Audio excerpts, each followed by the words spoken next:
Good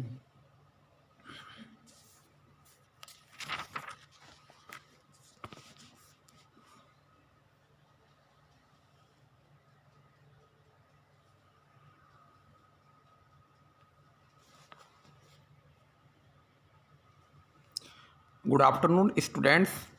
आज हम BSc part first year भौतिक रसायन के चैप्टर नंबर 6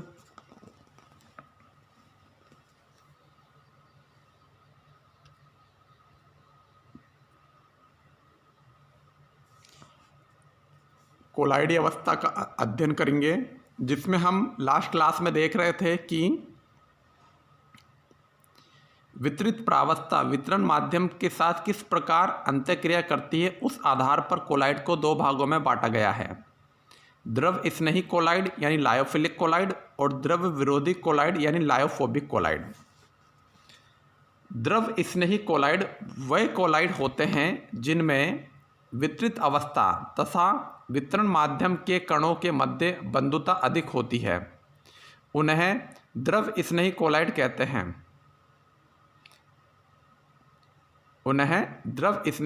कहते हैं।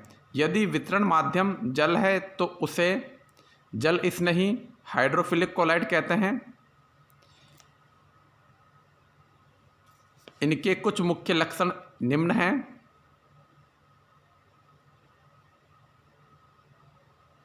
जैसे वितरित प्रावस्था तथा वितरण माध्यम को आपस में मिलाने से ही आसानी से बन जाते हैं ये कोलाइड। इन द्रव स्नेही कोलाइड को बनाने के लिए सिर्फ वितरित प्रावस्था व वितरण माध्यम को आपस में मिलाना काफ़ी होता है। मिलाते ही वो आपस में घुल मिल जाते हैं और द्रव स्नेही कोलाइड बना लेते हैं। द्रव स्नेही कोलाइड स्थायी होते हैं। द्रव स्नेही कोलाइड का स्कंदन कोगुलेशन शीघ्रता से नहीं होता।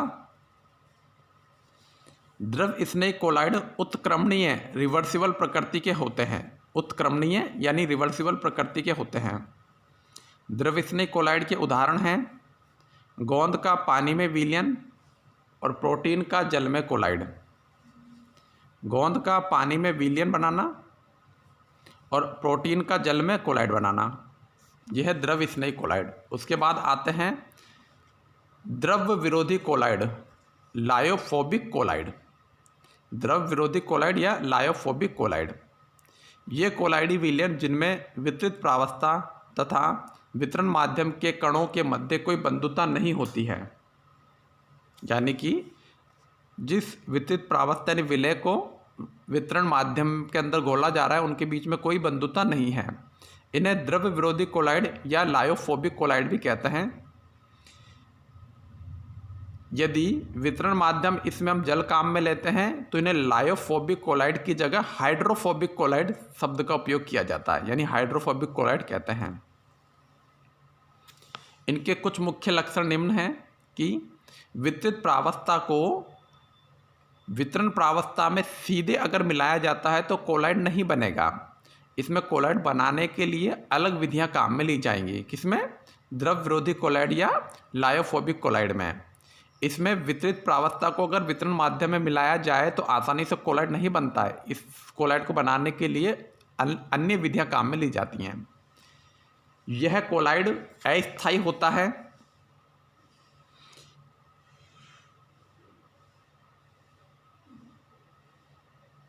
द्रव्य कोलाइड को आसानी से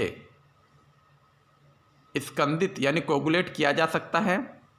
द्रव्य विरोधी कोलाइड अनुत्क्रमणीय होता है, यानी एक दिशा में होता है।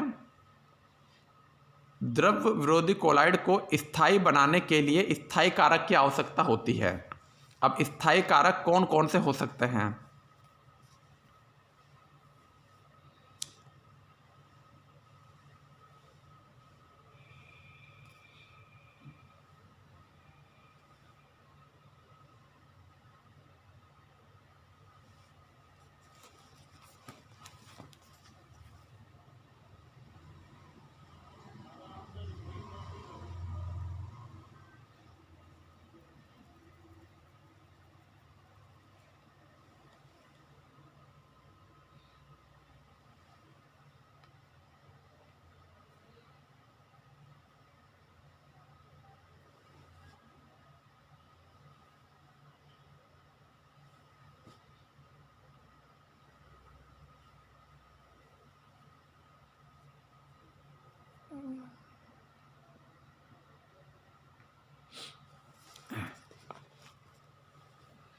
इन्हें स्थायी बनाने के लिए स्थायी कारक की आवश्यकता होती है। स्थायी कारक के रूप में हम स्वर्ण काम में ले सकते हैं, arsenic sulphide, ferric hydroxide, aluminium hydroxide आदि के कोलाइड काम में लिए जा सकते हैं द्रव विरोधी कोलाइडों के रूप में।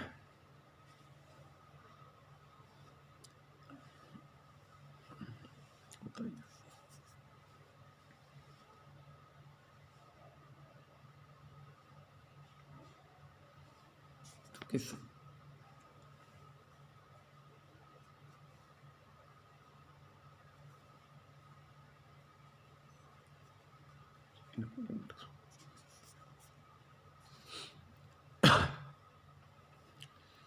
वितरित प्रावस्था के कणों पर विद्युत आवेश के आधार पर, देखिए जो वितरित प्रावस्था के कण हैं उन पर विद्युत आवेश धनात्मक भी हो सकता है और ऋणात्मक भी हो सकता है। अगर विद्युत आवेश धनात्मक होगा तो उसे हम धनात्मक कोलाइड कहेंगे। धनात्मक कोलाइड में वितरित प्रावस्था के कणों पर धनात्मक विद्युत आवेश होगा। इसका उदाहरण है जल में फेरिक हाइड्रोक्साइड का कोलाइडी विलयन। जल में ferric hydroxide FeOH whole thrice का कोलाइडी विलयन। दूसरा है ऋणात्मक कोलाइड। कोलाइड में वितरित प्रावस्था के कणों पर ऋणात्मक विद्युत आवेश पाया जाता है। इस ऋणात्मक विद्युत आवेश या ऋणात्मक कोलाइड का उदाहरण है जल में AS2 सल्फर 3 का कोलाइडी विलयन। जल में AS2 सल्फर 3 का कोलाइडी विलयन, यानी जल में आर्सेनिक सल्फाइड का कोलाइडी विलयन, ये ऋणात्मक कोलाइड का उदाहरण है। आपको दोनों उदाहरण याद रखना है क्योंकि एग्जाम में धनात्मक कोलाइड और ऋणात्मक कोलाइड का उदाहरण पूछ लिया जाता है। ये शब्द आगे काम में आएंगे जब हम आगे इसको अध्ययन करेंगे तो धनात्मक कोलाइड ऋणात्मक कोलाइड शब्दों का उपयोग किया जाएगा। तो इसलिए धनात्मक कोलाइड और ऋणात्मक कोलाइड क्या है आपको ध्यान होना चाहिए। अब सोल और जेल, सोल और जेल भी एग्जाम में कई बार एक नंबर में पूछा जाता है कि सोल क्या होता है। देखिए जब कोलाइडी विलयन द्रव अवस्था में होता है तो उसे सोल कहते हैं। यदि माध्यम जल है तो इसे जलीय सोल और अल्कोहल है तो इसे अल्कोसोल कहते हैं। यानी कि कोलाइडी विलयन द्रव अवस्था में होना चाहिए तो उसे सोल कहेंगे, और जब कोलाइडी विलयन ठोस अवस्था में होता है तो इसे जेल कहते हैं। कम तापमान तथा जिलेटिन की अधिक सांद्रता पर जिलेटिन कोलाइडी जेल के रूप में काम करेगा। तो अगर पूछा जाए कि जेल का उदाहरण दीजिए आप, तो जेल का उदाहरण में हम दे सकते हैं जिलेटिन का कोलाइडी जेल, जिलेटिन का कोलाइडी जेल, जिलेटिन का कोलाइडी जेल। तो जब कोलाइडी विलयन ठोस अवस्था में होता है तो उसे जेल कहते हैं। कम ताप तथा जिलेटिन की अधिक सांद्रता पर जिलेटिन कोलाइडी जेल के रूप में होता है।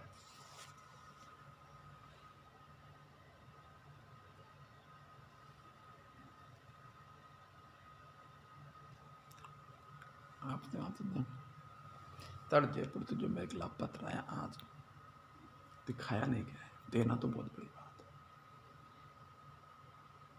दिखाया भी नहीं है, देना तो बहुत बड़ी बात होगी।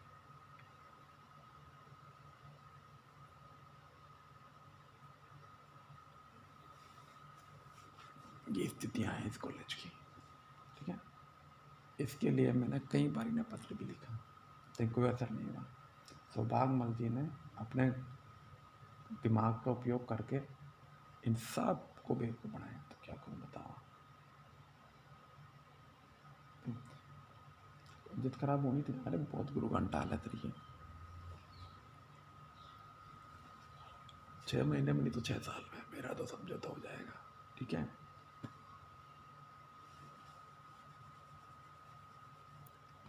आपको मैं कभी बोला कॉलेज जानता है आपको, ठीक है। द्रव स्नेही व द्रव विरोधी कोलाइडों में अंतर, डिफरेंस बिटवीन हाइड्रोफिलिक और हाइड्रोफोबिक कोलाइड। द्रव स्नेही कोलाइड यानी हाइड्रोफिलिक कोलाइड और द्रव विरोधी कोलाइड यानी हाइड्रोफोबिक कोलाइड। द्रव स्नेही कोलाइड और द्रव विरोधी कोलाइड में क्या अंतर है? ये क्वेश्चन एग्जाम में कई बार आता है, इसलिए हमें पता होना चाहिए कि लायोफिलिक एंड लायोफोबिक कोलाइड में क्या अंतर है।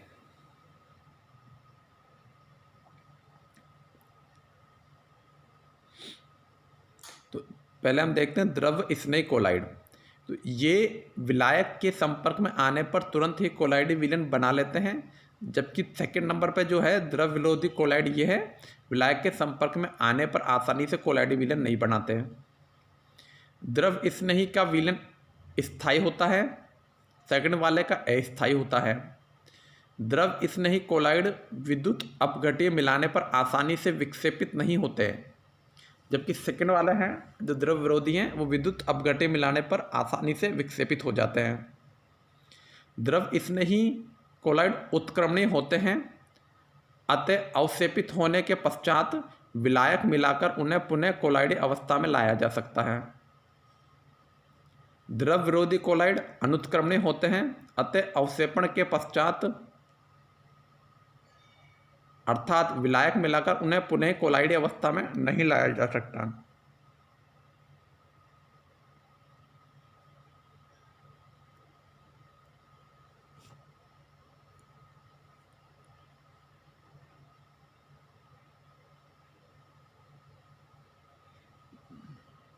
चलो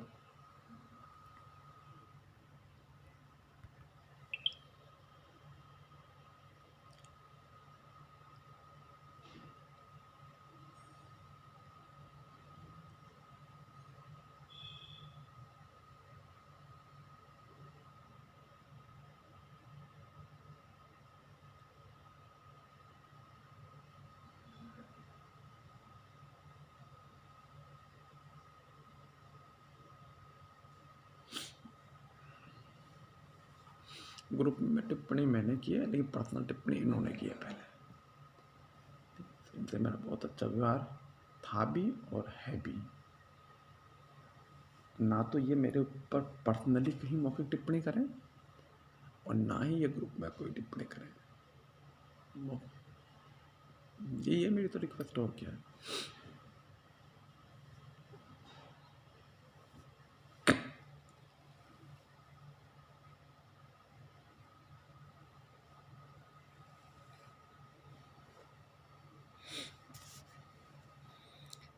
द्रव स्नेही ये विलायक संकृत होते हैं, द्रव विरोधी विलायक संकृत नहीं होते हैं।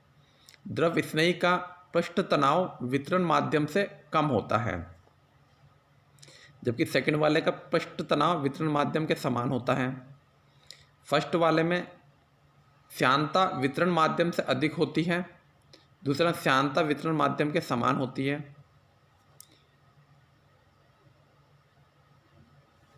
द्रव स्नेही में कणों का आकार छोटा होता है, द्रव विरोधी में कणों का आकार बहुत बड़ा होता है। द्रव स्नेही में कण विद्युत आवेशित हो भी सकते हैं और नहीं भी, कण विद्युत आवेशित हो भी सकते हैं और नहीं भी। ये एनोड या कैथोड की ओर गमन कर भी सकते हैं और नहीं भी, जबकि द्रव विरोधी में कणों पर विद्युत आवेश पाया जाता है, ये एनोड या कैथोड की ओर गमन करते हैं। द्रव स्नेही कोलाइड में टिंडल प्रभाव नहीं दर्शाते हैं, जबकि द्रव विरोधी कोलाइड टिंडल प्रभाव दर्शाते हैं।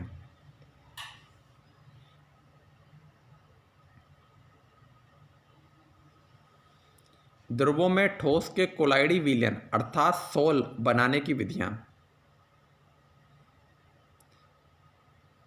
द्रव स्नेही सोल का बनना और फिर द्रव विरोधी सोल का बनना।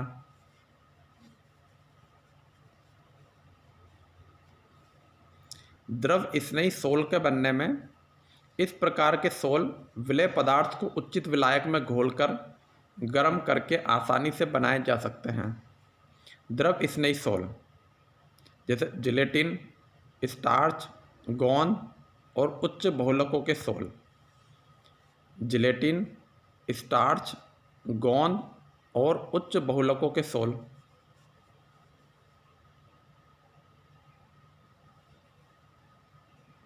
आप ही किसको मार लीजिए, इन्हें या मुझे? उसके अलावा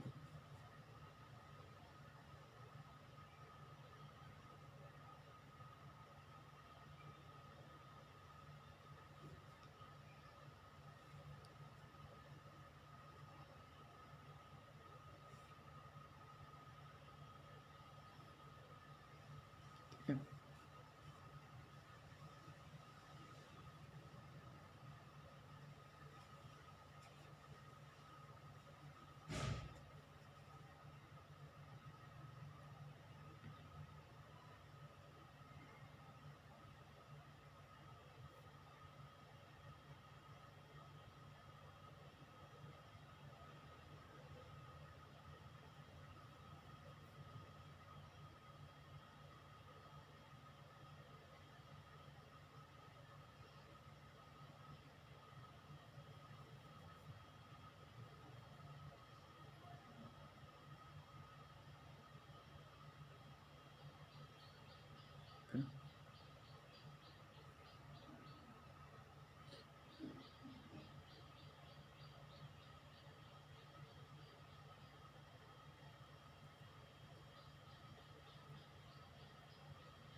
आपने कहा ना फिर।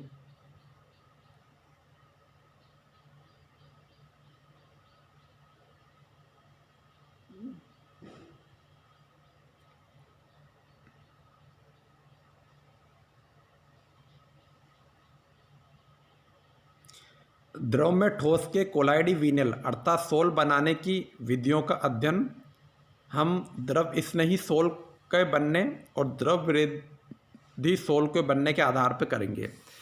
द्रव स्नेही सोल में विलेय पदार्थ को उचित विलायक में घोलकर गर्म कर देते हैं, उसी से बहुत ही आसानी से द्रव स्नेही सोल बन जाते हैं। लेकिन द्रव विरोधी सोल आसानी से नहीं बनते हैं, तो उसकी कुछ विशेष विधियां हैं, जिसमें कुछ हैं प्रक्षेपण विधियां यानी डिस्पर्जन मेथड, और कुछ हैं संघनन विधियां यानी कंडेंसन मेथड। इन मेथड्स को अब हम देखते हैं।